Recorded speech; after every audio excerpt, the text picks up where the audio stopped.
Welcome to a very important special edition of the CEC report. I'm Robert Barwick and I'm joined by CEC leader Craig Isherwood. Welcome, Craig. Yeah, thanks, Robbie. What we're going to discuss in this edition of the CEC report is bail-in. They plan to steal your personal bank deposits and pensions. We're making this program because, Craig, the financial system is really on the edge. And the crisis that's erupting now is in a context that's worse than 2008 because the speculative bubble is bigger. Nothing was solved back then. They just kicked the can down the road in a sense. That down the road is here now. You've got a huge problem in things like the bubble relating to commodities. Also, though, relating to property in Australia, the property bubble's come back in the United Kingdom. And the global banks are sitting on trillions and trillions and quadrillions of dollars worth of these toxic bets called derivatives that are absolutely worthless. They're going to melt down. And so in that context, you've got between governments and regulators around the world, they've put in place a response in time for that new meltdown, which is called bail-in. Now, we've discussed this many times on our program before. We're going to try and go through the elements today in case people haven't heard of this before, because it's important you know. We've put out a release to this effect, which people can find on our website and read, but we're going to go through the details of it because it's the biggest crime in financial history, almost, right? And you are the target. Your livelihood, your bank accounts, your retirement savings, and effectively your life. And we'll get to that in a bit. So the derivatives they're saving, the derivatives that have caused the crisis, they're going to save. And to do it, they're going to steal the deposits and retirement savings of people to keep those banks that are going to make those losses propped up. And this is called bail-in. So, Craig, for the sake of the viewers, how does bail-in work? Well, Robbie, back in 2008, you had a massive bailout of the financial system. Governments put up the money. Taxpayers and governments put up the money to bail out the financial system because the certain, like Lehman Brothers and so forth, were actually bankrupt. Right? They weren't put through ordinary bankruptcy because, as you said before, they're full of these things called derivatives, and derivatives have counterparties. So as soon as you put an entity in bankruptcy, you trigger the default mechanisms of these derivatives. Well, Lehman was put through bankruptcy, but it was the only one because after that, all these things triggered, and AIG, Morgan Stanley, all these ones crashed, and they had to prop them up. And that's where the bailouts came in. That's right. They had to keep the system going, and all this is done in the name of financial stability. So what they want to avoid is a Lehman-style event where a crash of a bank going into bankruptcy triggers these default capabilities of derivatives and brings the entire system down. So what they've invented is this process called bail-in. So when you have a whole series of regulations now put into place, particularly in Europe, in the UK, in the United States, and here in Australia there is also legislation to deal with this. We'll list them in a minute. Which effectively keeps the bank alive at all cost.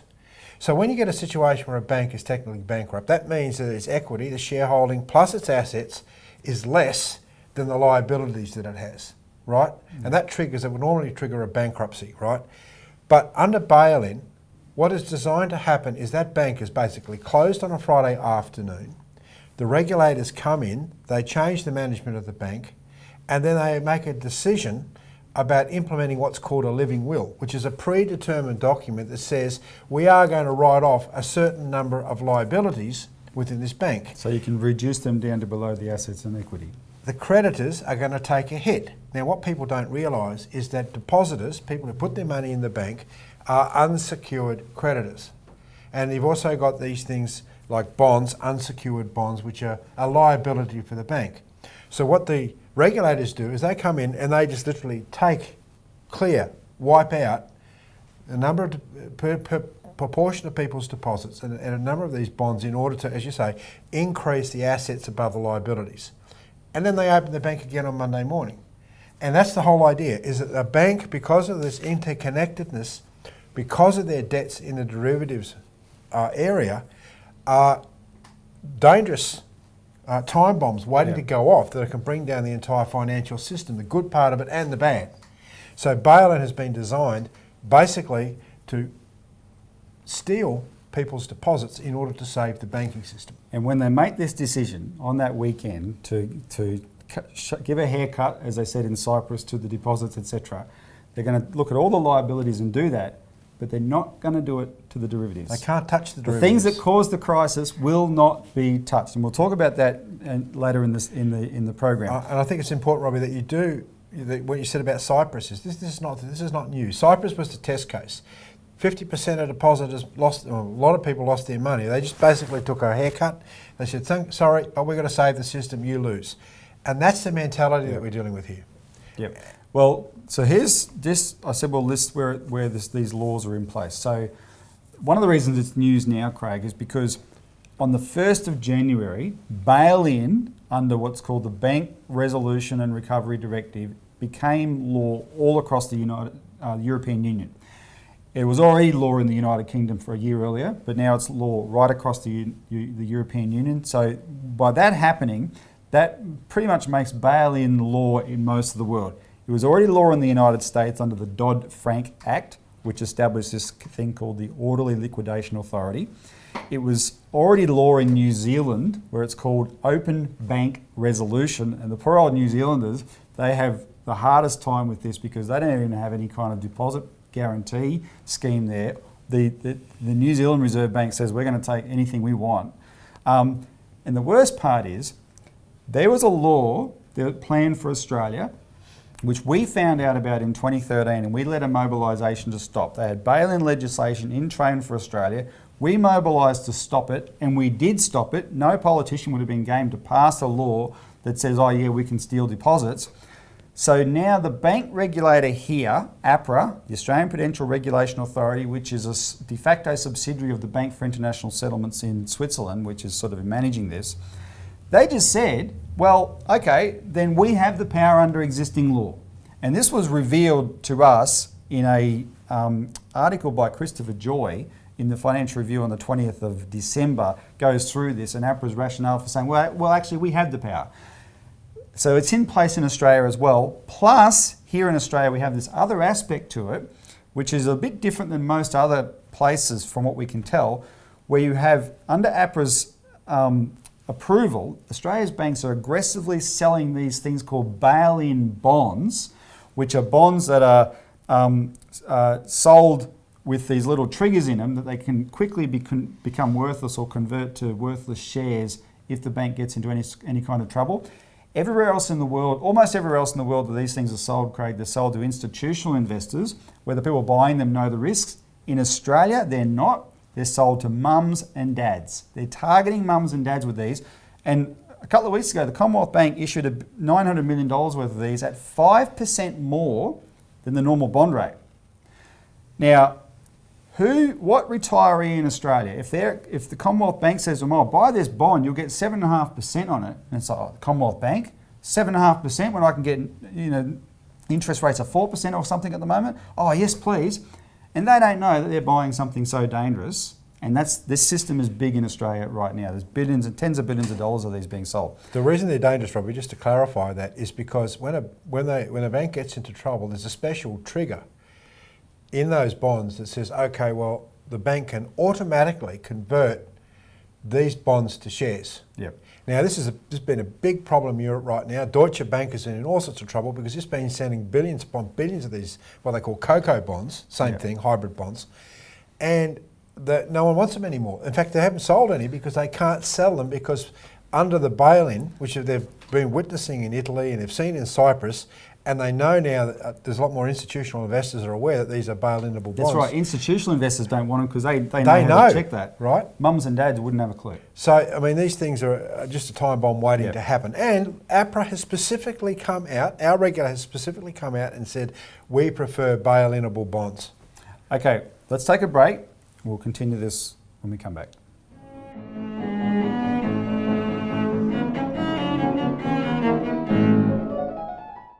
You've been watching the CEC Report, the weekly TV show of the Citizens Electoral Council of Australia. What can people do to find out more, Robert? Well, they can get on our website, www.cecaust.com.au, or they can call our toll-free number for Lisa to order a copy of this, the Australian Alert Service, which is our weekly publication where we write up all the material we use. That number is 1-800-636-432. Welcome back to this very important edition of the CEC report on bail-in. They plan to steal your personal bank deposits and pensions. So Craig, this policy is, we're going to prove at the end of the show by comparing it to a proper way of dealing with the banks, how criminal it is. But let's just assert it's criminal, and that's also proven by the people who cooked it up, which is a real cabal. We'll use the term cabal. Now, it turns out, we shouldn't be surprised that they cooked up a scheme to protect derivatives bets and take the savings of ordinary people, because the people who came up with the idea were a couple of derivative salesmen. And we've discussed this in recent weeks on the CEC reports, Paul Colello and Wilson Irvin from Credit Suisse First Boston. And Paul Colello, who's now deceased, but he'd previously been involved in the winding down of long-term capital management in 1998, which almost brought the system down then. And these two guys participated in the Lehman Brothers crisis in 2008, and they said, we need a system that can keep something like Lehman Brothers going without taxpayer money. How about bail-in? They credit three regulators with making it happen. Mark Carney, who's the chairman of the Financial Stability Board, which is in charge of bail-in and operates under the Bank for International Settlements. He's also the governor of the Bank of England. Paul Tucker was the former deputy governor of the Bank of England, and Jim Wigand from the Federal Deposit Insurance Corporation in America. Now, through Carney, this crowd is tied into one of the most criminal banking operations around, called Goldman Sachs. And Goldman Sachs is the most powerful investment bank in the world. And this is, if you've seen The Wolf of Wall Street, The Wolf of Wall Street is about a tin pot, what they call pump and dump operation, where they talk up the stock, sell it at the top and run out. Goldman Sachs invented that kind of thing. So that Wolf of Wall Street goes to jail. No one in Goldman Sachs went to jail. They were doing all that throughout the 90s on all kinds of things, the dot-com bubble, the commodities bubble that erupted after the year 2000. They're trying now with the carbon bubble. They want to make a bubble out of carbon. That's what Goldman Sachs does. It's their specialty. They also specialise in something that's a bit unique to them, but it's the evidence is everywhere. They make their executives, they bring them in and they say, we'll make you filthy rich, and they do. They make them filthy rich, $500 million net worth, that kind of thing. And they say, okay, you've earned enough money, because you could hang around and become a multi-billionaire, but you can live on $500 million. You've earned enough money, go out into public service, and they install these people in key positions in government and regulatory authorities around the world, where they can help rig the game for these investment banking predators like Goldman Sachs. So some of those include Mark Carney himself is a former Goldman Sachs guy who worked with Goldman Sachs in the 90s and is now in this key position.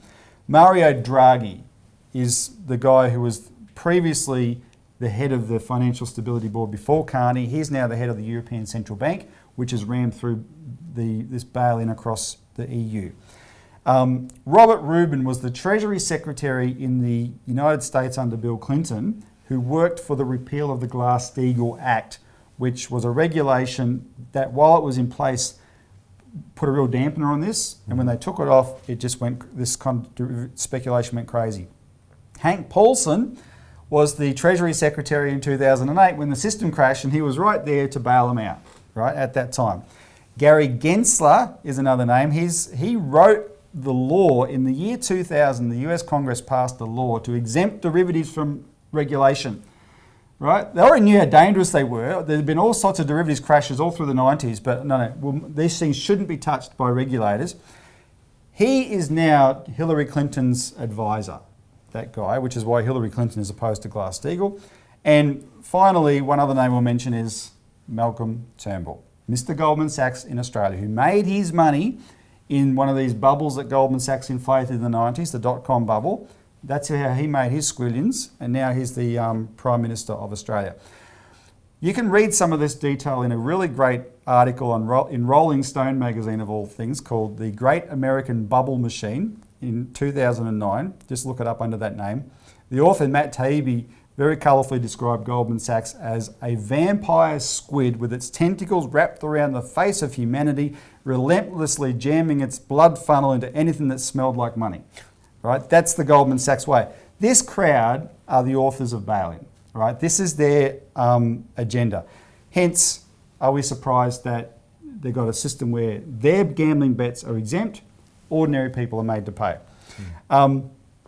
Just while we're still in this segment, Craig, we'll deal with one aspect of it and then we'll go to a break. People might ask us, what about, okay, my deposits might be bailed in, but aren't some of my deposits guaranteed? Isn't there a guarantee in Australia? Well, what do you say to that? Well, yes, there is, but it's worthless. I mean, the fact is that you have the financial compensation scheme here in Australia where they say your deposits are guaranteed to $250,000. Well, that's all very good on paper. However, the Financial Stability Board said that that cannot apply to the big four banks because the number of so-called insured deposits is so much greater than the amount that's being put aside by the government for that particular scheme. The government appropriates already, it's allowed set aside in the budget for $20 billion. Well, when you say set aside, it's appropriated, which means they're pre-authorised to spend it. But they're not set aside. Yeah, I know what you mean. They've got to get out of the budget still. But that's a big deal because you've got dozens and dozens of these small banks, ADIs they call them, authorised deposit-taking institutions. But of the big four banks, you're talking about $900 billion of deposits, right? 20 billion won't cut it. Well, even if it's four of them went bankrupt, it's only 80 billion, Robbie, and how are they going to cover 900 billion? It's even worse in the UK. And I know when you were reading this, you took a double take because I wrote the paper on this, and I said that was 1.5 billion for their financial. They've got $2.3 trillion in total insured deposits. 2.3 trillion. And how much do they have? It's 1.5 billion, and you thought initially, oh, that's 1.5 billion per bank. No, that's 1.5 billion through the entire financial system over there. To guarantee 2.3 trillion. Exactly. And it's guaranteed not to work, Robbie. It's one of these smoke and mirror things that was very effective in 2008 in the original financial crisis because the biggest problem the banks have is lack of confidence and lack of confidence in the system. If you lose lack of confidence in your banking system, you're going to get bank runs. And that's why Kevin Rudd and Wayne Swan back in 2008 came out with a $1 million deposit guarantee scheme, which was then reduced to $250,000, and also lent the Australia's AAA credit rating to the banks in order to be able to maintain their borrowings from overseas. Without that confidence trick, that's all it was. That's right, it was a bluff. It was never used. Without that bluff, Australia's banking system would have melted down. Yeah. And that's what it's designed to do. It's hoodwinking people to think that there's a false sense of security where, in fact, if push comes to shove, right, we have a depositor preference system in Australia, but it's a preference system, Robbie. It's not a guarantee. It's supposed to say that depositors are supposed to get their money first ahead of everyone else. However, when it gets so bad that the system crashes, it doesn't mean that they're not going to lose their deposits. Yep. And that's a real key element to the smoke and mirrors stuff that we're getting inside Australia. All right, we'll take another break. When we come back, we'll continue.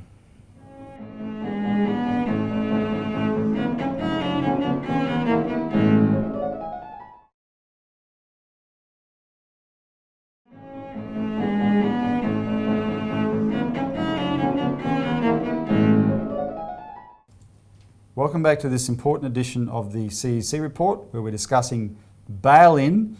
They plan to steal your personal bank deposits.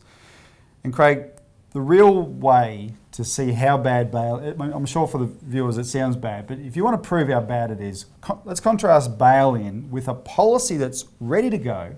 It worked and everyone supports it except the banks, which is called Glass-Steagall, which was in place from 1933 to 1999 in the United States, and there are variations of it in place in most places around the world. Under that, commercial banks that held deposits could have nothing to do with investment banks that took that made risky investments, right? Including in things like derivatives. They could have nothing to do with each other. So they scrapped that, and 9 years later, the global financial system blew up. There's a big push to bring it back, but they're fighting it really, really hard. But if you really want to guarantee deposits and stop the banks from being in danger of crashing, bring back Glass-Steagall, right? Robbie, the effectiveness of that legislation was actually simple. It was simple, and it says that commercial banks cannot do this. So you had a very clear regulation on the commercial banking system. As you say, that stayed into place right up until '99. As soon as you repealed the legislation, it became cannot do to can do, but in these ways. Yeah. And that meant that the Dodd-Frank bill that was brought in, to bring in bail-in was 850 pages. But in order to define that bill, it required 30,000 pages of more regulations, and it's going on and on and on. And each country that's brought in bail-in, you'll find that there's might be 100 pages of legislation, but there's multi-thousands of pages of regulation. It's become so complicated. It's like trying to write regulations for someone going to a casino at the blackjack table. That's how complicated this is. In fact, Andrew Haldane from the Bank of England wrote how the dog and the frisbee, where he tried to illustrate exactly that point. That how do you actually write down the process by which you teach a dog to grab a frisbee? And that's exactly what you're talking about with banking regulation. It's become so complicated and so intricate that it's easily just bypassed. When you get to a crisis, as we've seen in Europe already, the rules go out the window. The bankers will do what is necessary to save their system, and to hell with everyone else. Whereas Glass-Steagall says you cannot do this in the interest of the public welfare and the general welfare of the population. You cannot do this. You've got to protect deposits. Deposits can't be used for merchant banking, investment banking. It's much, much simpler. In fact, the original Glass-Steagall bill was only 32 pages. And Craig, one of the effects it had was by protecting what you'd call the real economy, by protecting the banks with deposits, more money stayed in the real economy. So there was more things to be invested in real activities, real production, etc. By taking that off, all this money gets siphoned out. So by contrast, that's a system that works. Then you've got to say, well, what are they thinking of by going with bail-in, right? What is their intention? What are they prepared to do to keep their system going? And there's only one conclusion you can draw. Well, that's genocide, Robbie, because you go back and you look at Cyprus, you look at Greece, you look at what's taking place in Italy now. Who are the people that get destroyed by this, their livelihoods and so forth? It's the people. Yeah. Ordinary people who rely on the financial system for livelihood get destroyed and the economies get destroyed like in Greece. And that physically means that there's no money for healthcare, there's no money to support the population in necessary healthcare infrastructure, and people die of cancers and other things that could be preventable because the money will not be spent in providing those services anymore, because it's got to be spent to pay the bills of the speculative financial system. And Craig, I'll just say briefly, people can look this up. There's a publication they can get from us called Defeat the British Crown's Green Fascist Dictatorship. You can call in and get a copy. And what it goes through is actually the intention. There's an intentional depopulation agenda that the City of London, these are the people who wrote this bail-in thing through the Bank of England, the City of London and the British Crown have, and they've had it for 200 years, frankly, since Thomas Malthus said the way we're going to run our economy is you've got to keep killing off poor people regularly, right? That's the Malthusian system. So that's an intention that's right there. It's worth people knowing that, because that's what you're dealing with a policy like this. The deaths that it's going to cause are not accidental. To preserve their power, they will kill whoever it takes, right? So I suggest people read that. But just quickly, we've got to stop this. So people need to get involved in our campaign. Get onto our website for this press release. Bail in, they plan to steal your personal bank deposits and pensions. And what else could people do, Craig? Contact their local MP, even though they may not be there after the next federal election. But the point is, you've got to escalate this and let everyone know what's taking place. It's not covered in the major media, so therefore get our publications, get our New Citizens, get onto the internet, find out our press releases, read the Australian Alert Service, educate yourself and become more politically active. Robbie, people only get the government that they deserve. If people act in the interest of better government, then they'll get better government. We're mobilising against this worldwide, so contact us for details how to get involved. That's it. Thanks for tuning in.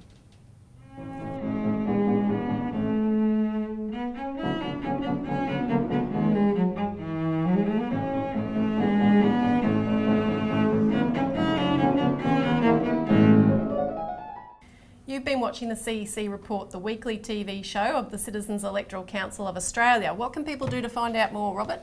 Well, they can get on our website, www.cecaust.com.au. Or they can call our toll-free number for Lisa to order a copy of this, the Australian Alert Service, which is our weekly publication where we write up all the material we use. That number is 1-800-636-432.